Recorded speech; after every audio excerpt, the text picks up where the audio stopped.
Hello there and welcome back to another episode of Check with Tech, your guide to all things tech. I'm your host Yaseen Azzam, and before we begin, again another big announcement. Today we can finally hear the winds of change. Yes, ladies and gentlemen, by the time you listen to this episode, you may realize two things. Number one, the logo is completely changed and has nothing to do with the original, and hopefully you like it. And the second and most important of all, because we're all stuck in quarantine right now, so that gave me some extra time, to freshen up the website a little bit. Maybe I like to rebuild the entire thing from the ground up. But yes, I rebuilt the entire website from the ground up and I added some new features. So now there's finally a forum on the website where we can all chat and discuss the new tech news, and there may be new stuff you can find on the chat that has nothing to do with my Twitter or Instagram accounts. And there's also an option for you, yes, you the viewer, to send comments to me personally, and if it's good enough, maybe I will answer to them. But for now, let's just get back to the episode and get back to the scoops. Okay, first things first, and that is a weird topic we're going to talk about now. Apparently, if you charge your 15-inch MacBook Pro from 2017 or your 16-inch MacBook Pro from 2019 on the wrong side of the ports, you may be ruining your MacBook. What do I mean by this? Well, apparently, if you use the charger on the left side of the USB-C ports, then apparently this may lead to overheating the CPU and just way less performance. And I don't know why or how, but the important thing is, if you have a 15-inch MacBook Pro from 2017 or 16-inch MacBook Pro from 2019, you should charge your laptop from the right side of the ports. Okay, the next part of this episode is that finally it has been long enough, but Google finally lets you change the word sensitivity settings on your smart speaker. What do I mean by this? For example, when I say, "Hey Google," even by accident, my phone will automatically trigger Google Assistant, and sometimes that's inconvenient. So that's why Google added settings for you to change the sensitivity of the microphone to trigger Google Assistant. Now, when and how will this happen? Okay, so first things first, this is a fair warning. Some users might get this feature before others. Google doesn't exactly have a reason for why that will happen.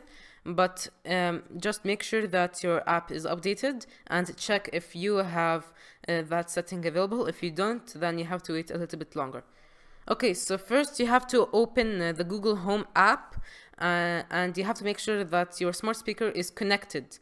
And then you have to tap the device that you want to change the settings of, and then tap Settings on the upper right corner. Scroll down until you find Device Settings and then tap Hey Google Sensitivity. And then you just have to drag the slider for how much the sensitivity do you want to change, and bada bing, bada boom, that's it. I mean, I think this has been a long overdue feature on any smart speaker at this point, really. But I think this is a good feature for all smart speaker users. It has been a long-awaited product, but DJI finally launched the Mavic Air 2. And if you don't know what the Mavic Air is, it's a drone with a camera, and that's it. So now you're caught up on DJI's products, and now let's get introduced to the Mavic Air 2. Okay, so first of all, it has 4 prop arms that actually fold with the entire body itself to make it more portable. And then you have, the 4 fans. And then you have a 5200 mAh battery, which is a huge upgrade in my opinion from the original Air, which was 2970 mAh. And of course, that is a lot. The Mavic Air 2 has 34 minutes of flight time, which is, I think, the best flight time that DJI offered. Yeah, it's even better than the Mavic Pro 2 if I'm correct. And it has a max speed of 42.5 miles per hour in S mode, which I believe is basically their turbo mode. And then for the camera, you have a 48 megapixel camera, which is for some reason defaulted at 12 megapixels, and can shoot 4K video at 60 frames per second. So that is a lot. But you do sacrifice some frame rates for HDR, and you have 4 times slow motion at 1080p at 120 frames per second, or 8 times slow motion at 1080p at 240 frames per second. And to support the smoothness of the recording, there is a 3-axis gimbal that helps make the path a little bit more smoother, basically like OIS. And on the front and back you have obstacle sensors that basically sense if there are any objects near the drone. And you have downward facing landing sensors and auxiliary lights on the bottom. And it now uses DJI's OcuSync 2.0 technology that helps transmit the data from the drone all the way to your phone, and it has been able to deliver HD video at a maximum distance of 6 miles and supports both 2.4 and 5.8 gigahertz frequency bands with auto switching. In China, it's available right now as of the date of this recording, and it will come in other countries in the middle of May. And it will start at $7.99 for the drone, the battery, a remote, and cables. And there is a Fly More option that adds a shoulder bag, ND filters, a charging hub, and 2 extra batteries for $9.88, which I think is more useful than the regular $7.99 option. I mean, I feel like you get more features out of this, but I really don't know anyone who uses a drone right now. But hey, if you're into drones, I would recommend this, but I'm not exactly a drone expert because I have never tried one myself. Okay, so the Pixel Buds 2 is a highly awaited refresh from the regular Pixel Buds, which was sold and manufactured by Google. And this is one of, if not the biggest upgrade on wireless headphones in a long time.